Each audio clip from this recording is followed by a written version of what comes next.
सुषमा एक छोटे से कच्चे पच्चे घर में रहती थी, जबकि आसपास के सारे मकान बढ़िया बन चुके थे। वो अपने मोहल्ले की सबसे गरीब बहू थी। वो घर में बस 3 लोग रहते थे, सुषमा और सुषमा के बूढ़े ससुर जी और एक 6 साल की बेटी। लो बापूजी, आपकी चाय। अरे बापूजी तो यहाँ है ही नहीं। बिना चाय पिए कहाँ चले गए, वो भी इस समय? सुषमा चाय खटिया पर रख देती है और बापूजी को देखने बाहर आ जाती है। जैसे ही वो घर से निकली तो बापूजी सामने से आ रहे होते हैं। अरे बापूजी, आप यहाँ क्या कर रहे हो? वो बहू, मैं आज की सब्जी का जुगाड़ करने गया था। अनु बेटी बोल रही थी। वो हर दिन अपने स्कूल टिफिन में रोटी और अचार लेकर जाती है, जो उसे बिल्कुल भी अच्छा नहीं लगता। आज ये लौकी मांग कर लाया हूँ। अच्छी स्वादिष्ट सी सब्जी बनाना। ठीक है, मैं फटाफट से लौकी की सब्जी बना दूंगी। लेकिन ये लौकी आपको किसने दिया? अपने दोस्त किशन से मांग कर लाया हूँ। उसने अपने खेत में लौकी की फसल की हुई है। फिर सुषमा बापूजी से लौकी लेकर अंदर चली जाती है। वो जल्दी जल्दी घर का सारा काम कर देती है। इतने में ही अनु भी स्कूल के लिए तैयार हो जाती है। ठीक है बापूजी, अब हम चलते हैं। आप टाइम पर खाना खाकर अपनी दवा ले लेना। हाँ बहू, तुम जाओ। मैं ठीक 10 बजे ही खाना खाकर अपनी दवा ले लूंगा। अनु, दादाजी को नमस्ते बोलो। नमस्ते दादाजी। नमस्ते नमस्ते। खूब पढ़ो, लिखो और काबिल बनो। ऐसे सुषमा और अनु स्कूल के लिए निकल जाते हैं। कुछ देर चलने के बाद अनु का स्कूल आ जाता है, लेकिन आज स्कूल का मेन गेट बंद था। अनु, स्कूल तो बंद है। अंदर एक भी बच्चा नहीं दिख रहा। मम्मा, मुझे नहीं पता आज स्कूल क्यों बंद है। आज किसी कारणवश स्कूल की छुट्टी थी, जिसका अनु को नहीं पता था। तभी सुषमा का फोन बजता है। फोन पर उसकी मालकिन का फोन था। हाँ, बोलो मैम साहब जी। सुषमा, तू कहाँ है? टाइम देख, हर दिन लेट आना तेरी आदत बन चुकी है। जी मैम साहब, वो मैं बस रास्ते में ही हूँ, पहुँचने वाली हूँ। मालकिन ने गुस्से से फोन काट दिया। अब सुषमा थोड़ी हैरान हो गई कि आखिर वो क्या करे, क्योंकि अनु को भी घर छोड़कर आना था। अगर मैं अनु को घर छोड़ने गई तो बहुत लेट हो जाऊंगी। पहले ही मालकिन जी इतने गुस्से में हैं, अब मैं क्या करूं? मम्मा, मैं आज आपके साथ चलती हूँ ना। मेरे साथ तू वहां क्या करेगी? अच्छा ही तो होगा। मैं आपके साथ चलूंगी तो आपको लेट भी नहीं होगा और ना ही मैम साहब गुस्सा करेंगी। हाँ, ये बात भी ठीक है। चल, अब जल्दी चल। फिर वो दोनों मालकिन के घर की तरफ निकल जाती हैं। मैम साहब अनु को देखकर जरा भी खुश नहीं होती। अरे, ये कौन है? मैम साहब जी, मेरी बेटी है। आज इसकी स्कूल की छुट्टी थी तो इसलिए अपने साथ ले आई। अच्छा ठीक है, इसको अपने साथ ही रखना, कहीं पूरे घर में उछलती फिरे। उसके बाद वो दोनों घर के अंदर आए। सुषमा हर रोज की तरह काम करने लगी। अनु भी चुपचाप सब देख रही थी। तभी किचन में मालकिन आई। मैम साहब जी, अच्छा है आप आ गईं।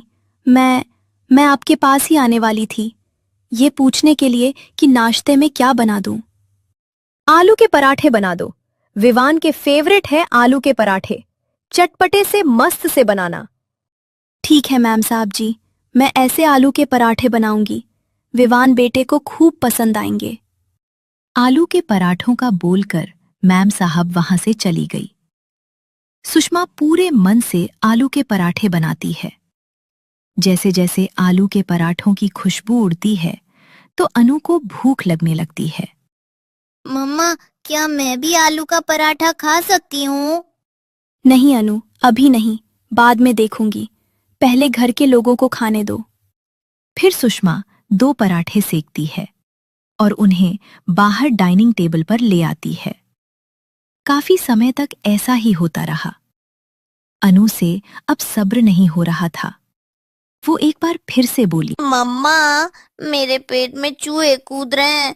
कब दोगी आलू के पराठे और कितना इंतजार करवाओगी? बस अन्नू, हो गया। बाहर सब लोग उठने ही वाले हैं, तब मैं तुझे आलू के पराठे खिलाऊंगी। थोड़ी देर में घर के लोग पेट भरकर आलू के पराठे खाकर उठ जाते हैं। तभी मालकिन किचन में आती है। सुषमा, और कितने आलू के पराठे बचे हैं? 3-4 पराठे का सामान बचा है मैम साहब। सही है। विवान को बहुत अच्छे लगे, उसके लिए बनाकर रख जाना, वो शाम को भी खा लेगा। ठीक है मैम साहब, मैं आलू के पराठे बनाकर रख दूंगी। फिर सुषमा आलू के पराठे बनाती है और उन्हें लिफाफे में अच्छी तरह से पैक करके रख देती है। अन्नू का चेहरा उदास हो गया था। मम्मा, मुझे भी आलू के पराठे खाने, बस अब दे दो ना। अन्नू, तेरे लिए टिफिन है तो सही, उससे खाना निकाल कर खा ले। लौकी की सब्जी भी है। मुझे नहीं खाना, मुझे बस आलू के पराठे खाने हैं। सुषमा जैसे तैसे अन्नू को वहां से ले जाती है। रास्ते में वो बिल्कुल चुपचाप चल रही थी। अन्नू का कितना मन था पराठे खाने का, लेकिन मैं क्या करती, कैसे उसे खिलाती। लेकिन मैम साहब ने तो एक बार भी अन्नू से पराठे खाने का नहीं पूछा। क्या बिगड़ जाता अगर एक पराठा मेरी बेटी को दे देती। सुषमा ऐसे सोचती है और तभी उसका ध्यान अन्नू से भटक जाता है और तभी अन्नू भी चलती चलती सड़क के किनारे चलने लगती है और एक गाड़ी वाला तेजी से गाड़ी रोकता है। वो गुस्से में बोला, ध्यान कहाँ है तेरा? अभी ब्रेक नहीं लगाता तो इस बच्ची की क्या हालत हो जाती, कुछ अंदाजा भी है तुझे? भैया जी, सारी गलती मेरी है। मैंने ही अपनी बेटी का हाथ छोड़ा था। मुझे माफ कर दो, आपकी कोई गलती नहीं। आप जाइए। गाड़ी वाला वहां से चला गया। वो दोनों घर आती हैं। अन्नू ने कुछ भी नहीं खाया था। बापूजी, आप ही अन्नू को कुछ खिलाइए ना। इसने सुबह से कुछ भी नहीं खाया है और मुझसे गुस्सा भी है। क्या हुआ अन्नू? तू खाना क्यों नहीं खा रही? दादाजी, दादाजी, मुझे आलू के पराठे खाने हैं। आलू के पराठे? सुषमा बहू, घर में 1-2 आलू पड़ा हो तो बना दो अन्नू के लिए स्वाद से पराठे। जी बापूजी, मैं अभी जाकर पराठे बनाती हूँ। सुषमा रसोई के पास आई। उसे पहले से पता था कि घर में एक भी आलू नहीं है। वो चुपचाप अपनी पड़ोसन के घर जाती है। राधा बहन, मुझे 2-3 आलू दे दो। आज अन्नू का आलू के पराठे खाने का बड़ा मन है, बहुत जिद कर रही है। हाँ हाँ, क्यों नहीं सुषमा बहन, तुम रुको, मैं अभी आलू लेकर आती हूँ। उनकी बातें हॉल में बैठी राधा की सास सुन रही थी। वो कड़क आवाज में बोली, ए राधा बहू, तूने किसको मुंह लगा रखा है? जब देखो आलू दे दो, टमाटर दे दो। ये हमारा घर है या कोई सब्जी मंडी? और पता नहीं आजकल के लोग भी कैसे हैं, मांगने में जरा भी शर्म नहीं आती। चले आते हैं बस मुंह उठा के। सुषमा सब सुन रही थी। उसकी आंखों में आंसू भर आते हैं। मैं आज अपनी अन्नू के लिए आलू के पराठे जरूर बनाऊंगी और आलू किसी से मांग कर नहीं, अपनी मेहनत से लाऊंगी। ऐसे सोचकर सुषमा बाजार की तरफ निकल जाती है। वो एक आलू वाले से कहती है, काका जी, आलू क्या भाव दिए हैं? आलू 50 रुपए किलो। कितने कर दूं? 5 किलो या 10 किलो? अरे नहीं नहीं, मैं तो बस पूछ रही थी। पूछ रही थी, खामा खा टाइम खोटी कर दिया। चल चल आगे बढ़। आलू वाला काफी देर बड़बड़ाता है तो सुषमा थोड़ी आगे खड़ी होकर सोचती है, हाय राम, महंगाई भी दिन पर दिन बढ़ती जा रही है। कहाँ ये आलू 10 रुपए किलो बेचते थे, आज देखो 50 रुपए किलो। भला गरीब इंसान तो क्या करे, भला गरीब इंसान क्या खाए। खैर, मैं अब क्या करूं। सुषमा ऐसे सोचते सोचते चले जा रही थी फिर वो कच्चे रास्ते से होकर गुजरती है तो उसे एक बूढ़ी अम्मा, जो कि अपने आलू के खेत में बैठी रो रही थी। अरे माँ जी, आप क्यों दुखी हो और ऐसे क्यों रो रही हो? बेटी, रो नहीं तो क्या करूं? ये खेत देख रही हो? मेरे पति ने बोया था, आलू की फसल है, लेकिन क्या? ये तो अच्छी बात है। आलू के दाम पहले से काफी ज्यादा बढ़ गए हैं। इससे आपको बहुत मुनाफा ही मुनाफा होगा। यही सोचा था मेरे पति ने, लेकिन वो ये सब देखने से पहले ही चले गए। बची हूं तो अब मैं अकेली, और ये आलू की खेती। माँ जी, सुनकर बहुत दुख हुआ, लेकिन अब होनी को कौन बदल सकता है? मेरे भी पति नहीं है। जैसे तैसे अपनी बेटी और बूढ़े ससुर जी का पेट भर रही हूँ। लेकिन अभी आप ऐसे क्यों बैठी हो? पूरी फसल तैयार है। अगर एक हफ्ते के अंदर आलू जमीन से नहीं निकाले गए तो गर्मी से अंदर ही सड़ जाएंगे, और मुझ अकेली से तो ये काम नहीं हो पाएगा। और न ही मेरे पास पैसे हैं जो मैं मजदूर लगाकर काम करवा सकूं। माँ जी, आप चिंता ना करें, मैं आपकी मदद करूंगी, और ना ही मुझे पैसे चाहिए। फिर सुषमा बूढ़ी औरत के खेत से आलू खोदती है। वो जल्दी जल्दी खुरपी चला रही थी। मैं तो घर पर बताकर भी नहीं आई। अन्नू बापूजी कहीं परेशान ना हो जाएं। जल्दी जल्दी थोड़े बहुत आलू खोद देती हूँ, कल जल्दी आ जाऊंगी। फिर 1-2 घंटे के अंदर सुषमा ने 5-6 टोकरी आलू की भर दी। लो माँ जी, सारी टोकरियां अच्छे से रखती हैं। आज के लिए बस इतना ही कर पाई, लेकिन कल मैं इससे ज्यादा आलू खोद दूंगी। बेटी, तेरा दिल बहुत बड़ा है जो तूने मेरी बिना किसी लालच के मदद की। ये ले, 1 टोकरी आलू तुम ले जाओ। इतने सारे आलू? ये तो बहुत ज्यादा है माँ जी, आपको नुकसान होगा। मुझे बस थोड़े से आलू दे दीजिए। अरे नुकसान कैसा, दे रही हूँ, चुपचाप से ले जा। ठीक है माँ जी, मैं ले लेती हूँ। ऐसे सुषमा 1 टोकरी आलू के साथ अपने घर पहुंचती है। बापूजी दरवाजे पर खड़े गुस्से में थे। बहू, कहाँ चली गई थी? और ये तेरे सर पर टोकरी कैसी है? बापूजी, आप घर के अंदर तो चलिए, मैं आपको सब कुछ बताती हूँ। सुषमा पूरी बात बापूजी को बता देती है और वो सब बहुत खुश होते हैं। अरे वाह बहू, तूने उस बुढ़िया की मदद करके बहुत अच्छा काम किया है। और तभी देखो, 1 टोकरी आलू से हमारा भी भला हो गया। हाँ बापूजी, घर में आलू भी नहीं था। ये आलू हमारे बहुत काम के हैं। अब मैं सबके लिए स्वादिष्ट से आलू के पराठे बना देती हूँ। फिर झटपट से गरीब बहू पराठे बनाने लग गई। सबने बड़े शौक से गरम गरम आलू के पराठे खाए। अब अगले दिन भी काम से लौटकर सुषमा बूढ़ी औरत के आलू खुदवाती। उसके बदले में वो हर दिन सुषमा को 1 टोकरी आलू भर के देती। अरे माँ जी, आप मुझे इतने सारे आलू क्यों दे रही हो? ऐसे ही कुछ दिन बीते। अब सुषमा के घर में आलू की कोई कमी नहीं थी। मौसम भी ठंडा था, जिससे आए दिन बारिश होती रहती। बापूजी, अन्नू खाना खा लीजिए। अरे वाह बहू, बारिश के मौसम में गरम गरम आलू के पराठे खाकर मजा ही आ जाएगा।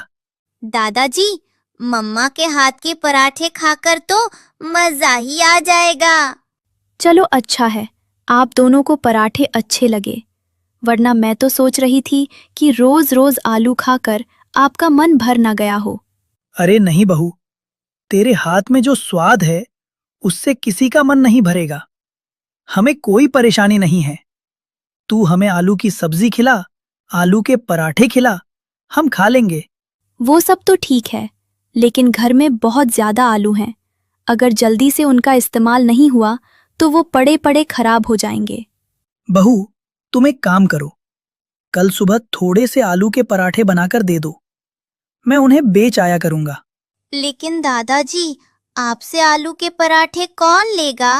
अरे अन्नू बेटी, मैं बस स्टॉप और रेलवे स्टेशन भीड़ भाड़ वाली जगह पर चला जाऊंगा, और 10 रुपए का 1 पराठा भी बेच दिया तो 300 रुपए 400 रुपए कमा कर लाऊंगा। आपने बिल्कुल ठीक कहा। मैं कल सुबह आपको आलू के पराठे बनाकर दे दूंगी। फिर सुषमा अपने काम पर लग गई। सूरज निकलते ही उसने ढेर सारे आलू उबाले और गर्मा गर्म पराठे बनाकर एक स्टील के डब्बे में रखकर बापूजी को दे दिए। बापूजी सीधे बस स्टॉप पर पहुंचे और आवाज लगाने लगे, आलू के पराठे ले लो, स्वादिष्ट गरम गरम।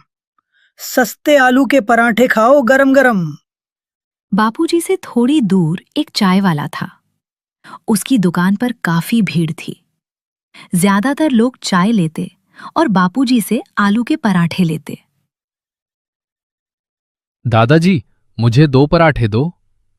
लो बेटे, तुम्हारे 2 पराठे।